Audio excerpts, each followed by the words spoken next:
Hello everyone, my name is Mohit Gupta and I welcome you to my YouTube channel Camp Fundamentals.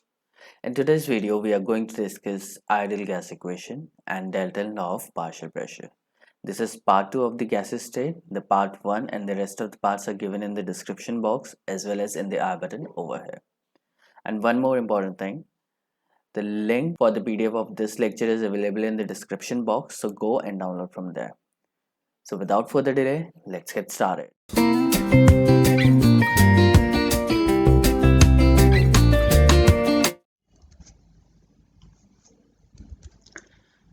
So first of all, we'll be talking about the ideal gas equation.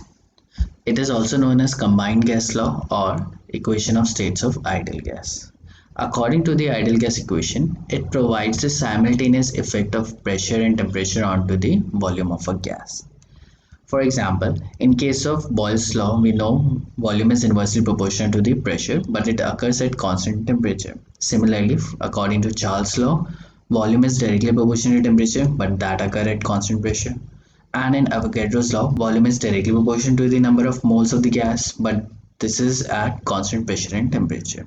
So in all these cases, either temperature is constant or pressure is constant. Now if what both temperature and pressure are not constant, in that case we use ideal gas equation where it provides a simultaneous effect of pressure and temperature. Both are not constant and number of moles are also not constant. So in that case we use ideal gas equation, not these laws. It is also known as combined gas law. Why? Because Boyle's law, Charles' law, and Avogadro's law, if we combine all of them, we can write volume is directly proportional to the temperature 1 by P and N. Now, in order to remove this proportionality constant, we have to write equal to along with a constant. So here the constant is R and we call it as molar gas constant. So we can write V is equals to R into T into 1 by P into N, where R is the molar gas constant, and on rearranging we'll get PV is equals to nRT, and this is our ideal gas equation. So for 1 mole of gas we can write N equal to 1 and then it'll become PV is equals to RT. So any gas that obeys ideal gas equation is considered as ideal gas. In reality, ideal gas doesn't exist and it is just an imaginary or hypothetical gas. This equation is also known as equation of states. Why? Because it can define the state of matter if all the variables are specified properly. Okay, so if you know pressure, volume, nRT, then you can easily find out what is the state of the matter. Next, we have to know a few variations of ideal gas equation. For example, if you have to find out the density, if you have to find out the molar mass, if you have to find out the mass of the gas, in that case we use its variation. So let's write down the ideal gas equation, which is PV is equals to nRT, where N is the number of the moles. We already know N is equals to mass divided by molar mass. I have taken mass as W and molar mass as capital M. So on substituting the number of moles in this equation, what I'll get, PV is equals to W by M RT. Now you can see that ideal gas equation has two more variables, mass and molar mass. So from this equation, we can easily find out molar mass or the mass of the gas. On rearranging, what I'll get, MP is equals to W by V RT. I have written V here and M here. Okay, in this case, what I'll get, W by V, which is mass upon volume, and we already know density is equals to mass per unit volume, W by V. So I can easily substitute the formula of density in this formula. What I'll get, MP is equals to DRT. So this is the ideal gas equation where you have density, and from this we can see that molar mass is directly proportional to the density. We have already studied in the Avogadro's law where volume is constant, number of moles are constant, then molar mass depends upon the density. A gas with higher molar mass have higher density and a gas with lower molar mass has lower density. That's why the volume of all the gases are same at STP when they have equal number of moles. Now I can rewrite it as W is equals to Vp M divided by RT. W is equals to Vp into M divided by RT. So this formula can be used to determine the mass of the gas, and in order to find out the mass we can either use this one or this one, depending upon what variables are given to us. So let us find out what is the numerical value of the gas constant. Since it's a constant, we have to know its value so that we can use it in various numericals. So at STP, what is STP? Standard temperature and pressure, where temperature is 273 Kelvin and pressure is 1 atm. This is the equation. PV is equals to nRT. For 1 mole of gas, I'll take N is equals to 1. In that case, V would be 22.4 liter. Since we know at STP the volume of 1 mole of a gas is 22.4 liter, because we have taken pressure as 1 atm. However, if I take pressure as 1 bar, then it will be replaced as B is equals to 22.7 liter. So you need to remember that if you take bar as the standard pressure, then 22.7, otherwise it would be 22.4. Here pressure is 1 atm and temperature is 273 Kelvin. Now on rearranging, what you'll get, R is equals to PV upon NT. These are the value of all these variables. So on substituting them, what I'll get, R is equals to 1 atm into 22.4 liter, N is 1 mole and T is 273 Kelvin. On solving this, what I'll get, R is equals to 0.0821 liter atm per mole per Kelvin. Liter atm per mole per Kelvin. Simple. So the value of R is 0.0821. However, to solve numericals, you can also use 1 by 12 liter atm per mole per Kelvin. If you divide 1 by 12, what you will get, 0.083, not 21. So this is a small approximation. In order to make your calculation easier, I will suggest you to use 1 by 12 and you will get a correct answer. However, if other units are given to you, then in that case, you have lot of value of R. So if in atm and liter or decimeter cube, here I have taken liter and 1 liter is equals to 1 decimeter cube. So you can use either decimeter cube or liter. In that case, it will become atm decimeter cube per mole per Kelvin, like this. If you use atm and you have used centimeter cube, that means you have convert liter into ml. In that case, you have to multiply it by 1000 and you will get 82.1 centimeter cube atm per mole per Kelvin. When pressure is taken as 9 per centimeter square, you will get this value, 1.987 calorie per Kelvin per mole. This is also important. You can easily write it as 2 calorie per Kelvin per mole or 1.987. The most important is Newton per meter or Pascal in meter cube, then it will become 8.314 joule per Kelvin per mole. This is very important and you can use it in many of the places. If you don't remember any of the value of R, you can easily use it. You can convert the unit of joule into the other, like Newton per meter, and then you can interchange the units. And if bar is taken, then you have to write 0.083. You just need to remember that. In case of bar, it comes out to be 0.083. Why? Because you have to use the volume 22.7 liter. So let's try to solve a few questions. So first question is, calculate the Boyle's constant if 10 gram of carbon dioxide is placed in 10 liter of container at 273 Kelvin. But this is little weird. Why? Because we haven't seen the Boyle's constant in PV is equals to nRT. So how to solve it? First of all, we have to see the formula of Boyle's law, which is P is inversely proportional to the volume, and if you replace it with the constant, then you will get PV is equals to K, where K is the Boyle's constant. So you have to find out the value of P into V. So volume is given, but pressure is not given, so you have to find out the pressure. Now according to the ideal gas equation, PV is equals to nRT. So from here you can directly find out the PV value, which is equals to nRT. So basically you have to find out the value of nRT, which is equals to the Boyle's constant. So N is number of moles, which is mass divided by molar mass. So you know the mass of the CO2 and you know the molar mass, which is 44 grams per mole, 12 for carbon and 32 for oxygen. So on substituting the values, I'll get nRT is equals to W by M into 0.0821 liter atm per mole per Kelvin. I have used that because the volume is given in liter, the temperature is given in Kelvin. So I can use 0.08. So W is equals to 10 gram, molar mass is 44 gram per mole. Rest of the unit will remain same. So on further solving it, what you will get? You will get 22.4133 liter atm per mole. From here, Kelvin will be divided by the Kelvin. From gram will cancel out, mole and per mole, so they'll cancel out. Further solving it, you will get 5.09 liter atm. So since the unit is in liter into atm, the unit of volume is liter, pressure is in atm, so the unit of Boyle's constant would also be in liter atm. So finally, the Boyle's constants come out to be 5.09 liter atm. It's a very simple question. The next is determine the molar mass of a gas with density of a gas is 1.29 kg per meter cube at 1 bar pressure.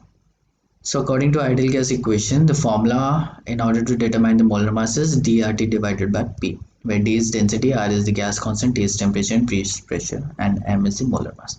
Substituting the value, D is given as 1.29 kg per meter cube, and the value of R is 0.083. I have used not 0.0821 because it was in ATM, and now I have written in bar. Decimeter cube per Kelvin per mole into 273 divided by bar. So bar will get cancelled out per Kelvin. You'll end up with kg per mole. But however, you have to convert this meter cube into decimeter cube. Let's see how. M is equals to 29.23. After multiplying and dividing all of them, but I'll get kg per meter cube, decimeter cube per mole. So you have per meter cube and decimeter. So you know 1 meter is equals to 10 decimeters cube. So you can write 10 decimeter here, but you have to write down -3 above them.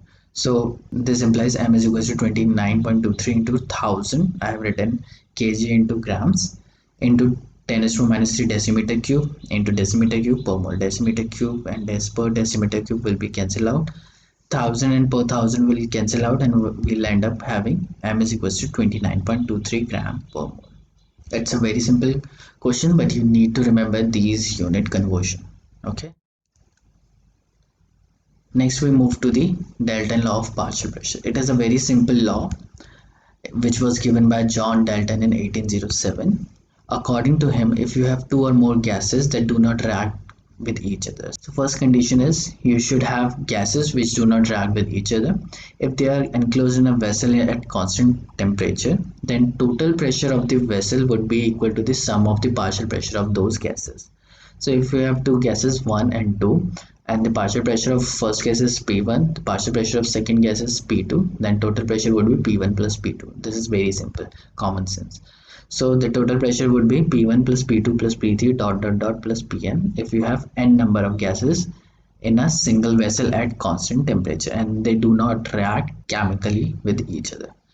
So in that case, P is total pressure, P1 is the partial pressure of 1, P2 is the partial pressure of 2, and Pn is the partial pressure. What is partial pressure? Partial pressure is the pressure of that particular gas. Let us understand with the help of this example. I have taken a chamber which has one partition. On left hand side I have taken argon with a partial pressure of 5 atm. On right hand side I have taken xenon with a partial pressure of 10 atm. So if I remove this partition, what I'll get this thing. So total pressure would be partial pressure of argon plus partial pressure of xenon, which would equal to be 15 atm. So here we can see P total is equals to partial pressure of xenon plus partial pressure of argon, which is 5 plus 10, which is equals to 15 atm. Okay, so now let us discuss a few applications of Dalton's law of partial pressure. We basically have two major applications. First one is we can easily find out the pressure of dry gas collected over water. So let's talk about this diagram. So some reaction is going on left hand side and from which some gas is releasing. I can collect that gas through this pipe over this water. So assuming that this gas doesn't react with water, so it will release as the bubble and it will collect over this portion. Now since the gas was warm, it will help the water to evaporate, and this way along with gas a lot of water vapor would also be present here. According to Dalton law of partial pressure, the total pressure would be equal to the pressure of gas plus water vapor. Gas that doesn't react with water is collected over the water. So here you can see you have collected a gas which doesn't react with water, so it is very easy for us to collect that. Then its pressure can be determined easily using this following diagram. The gas collected over the water is moist. We can call it as moist gas because water vapor is present and water vapors have moisture, so we call it as moist gas. And the pressure of water vapor is called as aqueous tension. So the pressure exerted by the water vapor would be vapor pressure, and it is also considered as aqueous tension. So the total pressure would be the partial pressure of the gas, of the dry gas, plus aqueous tension. Okay, so using Dalton law of partial pressure, P total is equals to P gas plus P of H2, where P total is the pressure of moist gas plus P gas is the pressure of dry gas and pH2 is the aqueous tension. So total pressure can also be termed as pressure of moist gas. And from this we can easily find out P of dry gas, this is your dry gas, is equals to P moist minus P of H2O, which is equals to the aqueous tension. Okay, now if I'll remove the cylinder, closing the lid and transferring it to one more cylinder in such a way that the level of water inside the column is equal to the outside of the column. In that case, the total pressure outside the column is equal to the pressure inside the column, and pressure outside the column is 1 atm. So P atm would be equal to the partial pressure of the dry gas plus aqueous tension. So we can write atmospheric pressure is equals to P gas plus P of H2O. So from this way we can easily find out the partial pressure of the gas. The second application is we can easily calculate the mole fraction. According to Dalton law of partial pressure, we know this formula: total pressure is equals to the individual partial pressure of different gases present in the vessel. According to ideal gas equation, PV is equals to nRT. So we have partial pressure here. I can write P is equals to nRT divided by V. So on substituting the value of different P in this formula, what I'll get? P1 is equals to N1 RT by V. For P2, it would be N2 RT by V, P3 N3 RT by V, and so on. Here I have taken temperature constant because partial pressure occur at constant temperature, R is constant, and volume is also constant because they all are present in the same vessel. So volume should be also be constant. So if I substitute all these partial pressure value in this formula, what I'll get? P is equals to N1 RT by V plus N2 RT by V plus N3 RT by dot dot dot plus Nn RT by V. Now taking RT by V as common, but I'll get this formula where N1 plus N2 plus N3 dot dot dot plus N is the total number of moles of gases present in the vessel. Now what I'll do, I'll divide P1 by P. This is your P1. Now I'll divide it by P. But I'll get P1 divided by P is equals to N1 divided by total number of moles. So the number of moles of gas 1 divided by total number of gas is known as mole fraction of this gas. So mole fraction, the formula of mole fraction is moles of gas, any gas, divided by total moles in mixture. Now we write mole fraction as chi, so I have written chi1 is equals to N1 divided by total number of moles. So on substituting this chi1 here, what I'll get? P1 by P is equals to chi1, and on rearranging, what I'll get? P1 is equals to chi1P, where the partial pressure of gas 1 is equal to the mole fraction of first gas into its total pressure. Similarly for P2 we can write, P3 we can write, and for Pn we can also write. So from this we can easily deduce the formula that partial pressure is always equal to the mole fraction into the total pressure of the gas. So in case you need to find out the mole fraction, you can easily divide the partial pressure with the total pressure, and this way you can easily find out the mole fraction. So let's try a few more questions. So here I have taken a neon dioxygen mixture contains 70.6 gram of dioxygen and 167.5 gram of neon.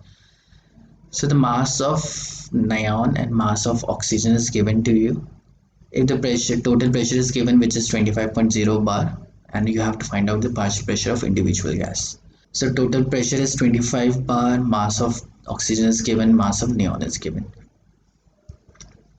Now using the last formula, which is partial pressure of nth gas is equal to the mole fraction into the P total. So you know the P total, you have to find out the mole fraction, and you can easily find out the partial pressure. So let's find out the mole fraction. So we already know chi n is equal to number of moles of the nth gas divided by total number of moles of gases present in it, and mole is equal to given mass upon molar mass. So substituting this value, I can easily find out the value of moles. First let us try with oxygen. So N of O2 is equals to 70.6 gram, the mass of oxygen, divided by molar mass, which is 32 gram per mole. Since the mass of one oxygen atom is 16, so mass of two oxygen would be 32 gram. So I have written this.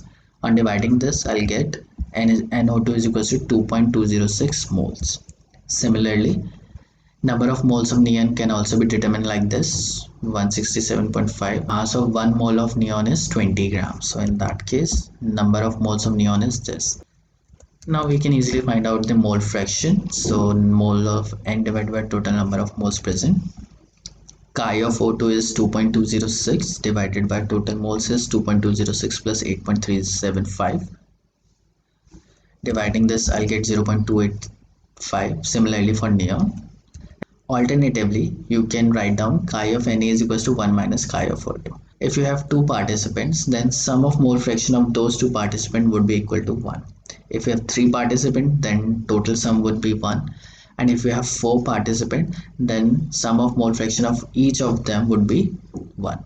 So you can easily subtract it 1 and you will get the same value as I have shown it here. We know partial pressure of oxygen would be the mole fraction into P total. I'll do it and I'll find out PO2 is 5.2125 bar. And on rounding off, I'll get 5.22 bar because I have three significant figures in the question. Similarly, for any, I can easily find out like this, which is 19.8 bar. Let's do one more question. This is question number 4, which is 50 ml of moist neon was collected over water at 298 Kelvin and 746.5 mm of air. And you have to determine the volume of gas at STP. Aqueous tension is already given at 290 Kelvin, which is 23.8. So since it's moist gas, it has the partial pressure of neon plus partial pressure of water. So if I'll subtract the aqueous tension from the moist neon, I'll get the pressure of dry neon. So these are the given. Pressure of dry gas is equals to pressure of moist gas minus aqueous tension. So dry neon is equals to 746.5 mm, which is the total pressure, minus aqueous tension, which is given as 23.8 mm of Hg. On subtracting, I'll get the partial pressure of dry. Now I have given the volume, I have given the temperature, and I have find it out the pressure. We have to find out the volume at STP. At STP, you already know the temperature and pressure. Temperature is 273 Kelvin and pressure is 1 atm or 760 mm of Hg. So you can use that.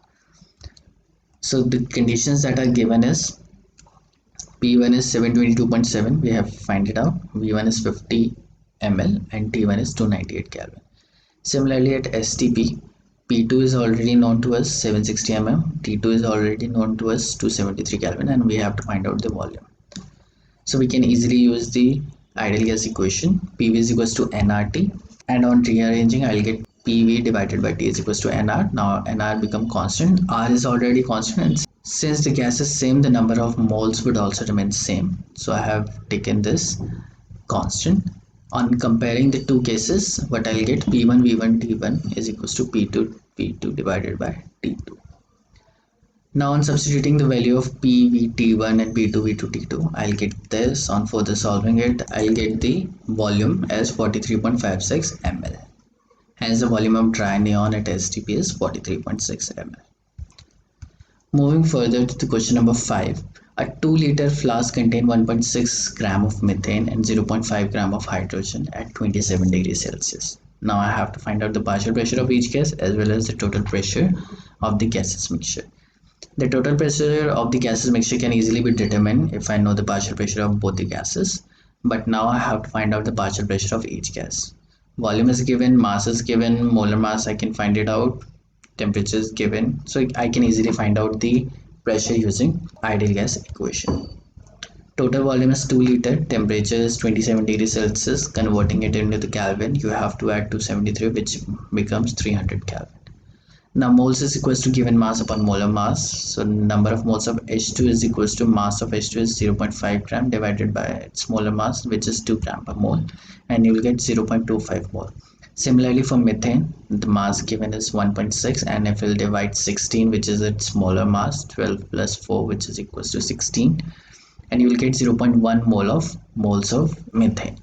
Further, if we'll use the ideal gas equation, which is PV is equals to nRT, you can easily find out the value of P if we'll divide the volume with nRT.